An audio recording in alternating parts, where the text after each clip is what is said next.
And today we're going to be evaluating the quality of a water sample, a bag of Skittles.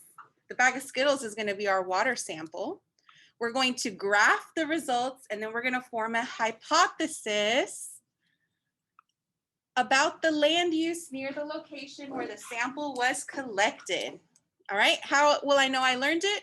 I'm going to give you a sample graph, and you're going to be able to calculate the amount of pollutants in the water. So what scientists do, scientists that work with water, when they want to test if water is safe to drink, they have to go and get a sample. So they'll go to the lake, or they'll go to the river or the ocean, and they'll take a sample of water, and then they'll bring it back to their science lab, and they'll analyze it with microscopes, right? They'll look at to see what's in the water to make sure it's safe to drink. And if it's not, then they have to fix it. Water is essential for life, but for many people, the quality of water available may be poor. Analysis of a water supply may be required to find out whether the water is safe to drink or whether it needs to be treated before consumption. What we're going to be measuring are the pollutants, the different types of pollutants. So we have sediment. Let's see, we have sediment, we have fertilizer, pesticide, gas and oil, and toxic waste. And we're going to pretend that this bag of Skittles is a sample of water. So we're pretending like this is water, and each color represents a different pollution, a different type of pollution that's in the water. Okay, so that's going to be our water sample. And what you're going to do when you get your bag of Skittles, you're going to count out how many of each type of pollution is in your sample, and you're going to graph it. The purple Skittle is going to represent sediment.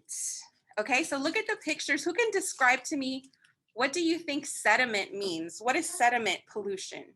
Okay, green is going to represent fertilizer. Ew. Fertilizer is poop. Remember the farm? Remember the watershed? Wait, Miss V? Yes.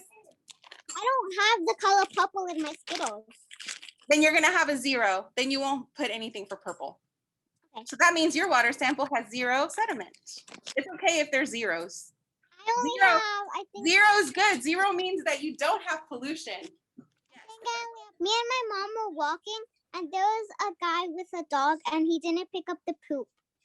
Ew. Yeah. See, so what happens when they do that is eventually when it rains, the poop, right? The water's gonna go over that poop, and eventually it's gonna shed, right? Remember the watershed? It's gonna fall into the water system. Red Skittles are gonna be pesticides. What's pesticides again?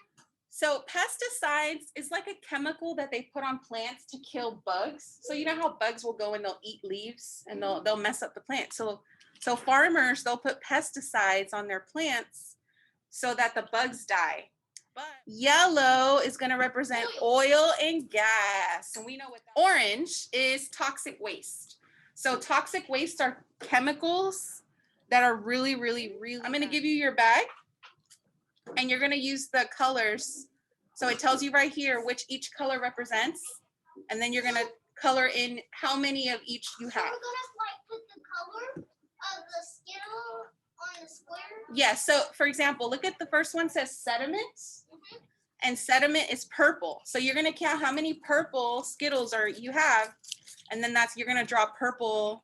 You're going to color in however many squares for sediment. It's going to go up, or this is a vertical bar graph. And you're going to color in how many squares, and you're going to use that color. So you'll do purple color, and then you'll do for fertilizer green, pesticide red, gas and oil yellow, toxic waste orange. So I'm going to give everybody their samples. If you don't have one, just give me a second. I'm going to send a picture. I'm going to give you a picture to send to you. Okay. Which pollutant is the most, has the most in your water? Pesticides.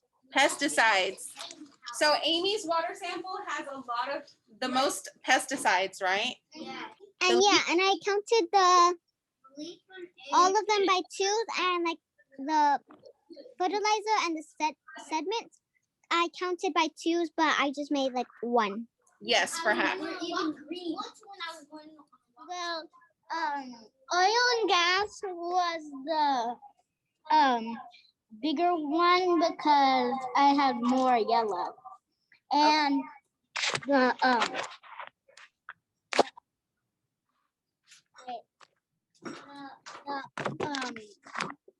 the one that was least was purple. The what's the purple one again? Sediment. On your water sample. I had 13 sediment, 14 fertilizer, 13 oil and gas, and 15 toxic and waste. I don't get All right, once you get in there, you guys can start going through the Nearpod by yourself. So what you're gonna do is you're gonna start clicking through it. It says water pollution. Get ready to put your knowledge to the test. Today you will complete a few fun activities that will help you practice and deepen your knowledge of water pollution. You will complete a water pollution vocabulary challenge and then apply your skills to practice problems. All right, so I want you to think about, look at the sample. So based on what we see here, we can see which, so you're gonna total out how many of each pollutant and then tell me a hypothesis on the second page. Where do you think this water sample was taken from and why do you think that? Okay, so you guys are gonna do that on your own.